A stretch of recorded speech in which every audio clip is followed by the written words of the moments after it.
Hi మామ, మేఘాలు చెప్పిన ప్రేమ కథ. మత్తు వదలరా ఫేమ్ అగస్త్య మంజు గారు హీరోగా, రుబియా కార్టూన్ గారు హీరోయిన్గా, రాధికా శరత్ కుమార్ గారు, సుమన్ గారు, ఆమని గారు ఇంపార్టెంట్ రోల్స్లో యాక్ట్ చేసి విపిన్ చక్రాల గారు డైరెక్ట్ చేసిన ఈ మూవీ ఈరోజు థియేటర్స్లో రిలీజ్ అయింది మామ. మూవీ ఇప్పుడే చూశాను. మూవీ చూసాక నాకు పెద్దగా ఏం అనిపించలేదు మామ. మైనస్ల కన్నా ప్లస్ పాయింట్సే ఎక్కువ ఉన్న ఆడియన్స్ని టికెట్ కొనేలా చేసే ప్లస్ పాయింట్స్ అయితే అవి కాకపోవడం ఈ సినిమా మైనస్ అని నేను చెప్తాను మామ. ఉన్న కొన్ని మైనస్లు స్కిప్ చేసేస్తే బెటర్ ఏమో అనిపించేలా ఉండటమే ఈ సినిమాకి బిగ్గెస్ట్ మైనస్ మామ. ఓపెన్గా చెప్పాలి అంటే సినిమా చూస్తున్నంతసేపు మనకు నచ్చని క్లాస్ టీచర్ చెప్తే ఎలా ఉంటుందో అలా అనిపించింది మామ. ముందుగా ప్లస్ ఏంటి మైనస్ ఏంటి అని తెలుసుకునే ముందు స్టోరీలోకి వెళ్తే, వరుణ్కి మ్యూజిక్ అంటే చాలా ఇంట్రెస్ట్ ఉండడంతో మ్యూజిక్ నేర్చుకుంటాడు. కానీ అది నచ్చని వరుణ్ డ్రీమ్స్కి అగెయిన్స్ట్గా ఉంటాడు.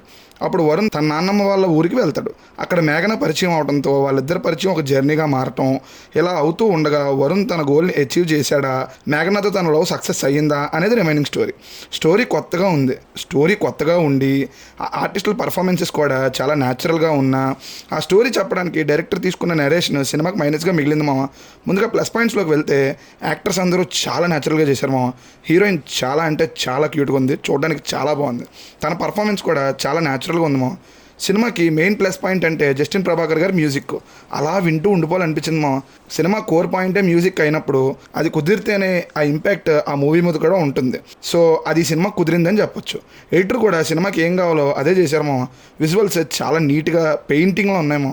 ఇక డైరెక్టర్ కూడా ఆయన పని ఆయన బాగానే చేశారని చెప్పొచ్చు. ప్రొడ్యూసర్స్ కూడా ఎక్కడా కాంప్రమైజ్ కాకుండా ఖర్చు పెట్టారు మామ. ఇప్పుడు మీకు డౌట్ రావచ్చు, ఒరే అన్ని ప్లస్ పాయింట్సే చెప్తున్నావు, మరి నచ్చలేదు అంటున్నావు, ఏంటి అసలు విషయం ఏంటి అని మీరు అడిగితే అది మైనస్లో చెప్తాము. ముందుగా మెయిన్ మైనస్ అంటే స్క్రీన్ ప్లే. చాలా బోరింగ్గా రాశారు. మంచి సీన్స్, బట్ చూస్తున్నప్పుడు చూడాలి అనిపించేలా ఉండవు, ఎప్పుడు అయిపోతుంది అన్నట్టు ఉంటుంది. లిటరల్గా చెప్పాలంటే బోర్ కొడతామో. ఇంకా హీరోయిన్ ఫ్లాష్ బ్యాక్ ఎపిసోడ్ చాలా సిల్లీగా ఉంటుంది. ఆఫీస్ కామెడీ సీన్స్ అయితే ఇరిటేషన్ తెప్పిస్తాయి, ఎందుకురా ఇవి అని. పెద్దగా ఎక్కువ కూడా.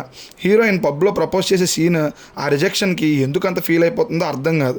ముందు సీన్ వరకు లవ్ లేదంటది, కానీ నెక్స్ట్ సీన్లో ప్రపోజ్ చేస్తుంది. మళ్ళీ లాస్ట్ సీన్లో మోసం చేశారు అంటది. ఇలాంటి సీన్స్తో అండ్ డైలాగ్స్తో ఆ అమ్మాయి పోర్షనే సిల్లీగా అనిపిస్తుంది. కొన్ని డైలాగ్స్ కూడా చాలా సిల్లీగా ఉంటాయి మామ. పొయిటిక్గా రాయాలి అని ఉండొచ్చు, బట్ రాసే ప్రతి పదం అర్థాన్ని కలిగి అనేది నా ఒపీనియన్. ఒక డైలాగ్ ఉంటుంది, అబద్ధం చెప్పగలవు కానీ నిజం మాత్రం నా దగ్గర దాచలేవు అని. అబద్ధం చెప్పడం అంటే నిజాన్ని దాచడం. మరి ఈ డైలాగ్ ఏంటో ఎందుకు రాశారో వాళ్ళకే తెలియాలి. స్టోరీ కూడా ఇంటర్వెల్ తర్వాత వాళ్ళ ప్రేమను డెవలప్ చేసే ప్రాసెస్లో పాయింట్ని దాటి ఎటో వెళ్ళిపోతుంది అనిపించింది. ఓవరాల్గా నాకైతే చాలా బోర్ కొట్టింది మామ.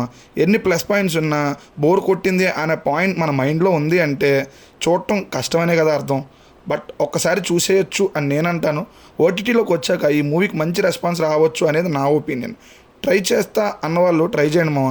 ఫ్యామిలీతో హ్యాపీగా చూడొచ్చు. ఓవరాల్గా ఒకసారి అయితే చూడమని చెప్తాను నేనైతే.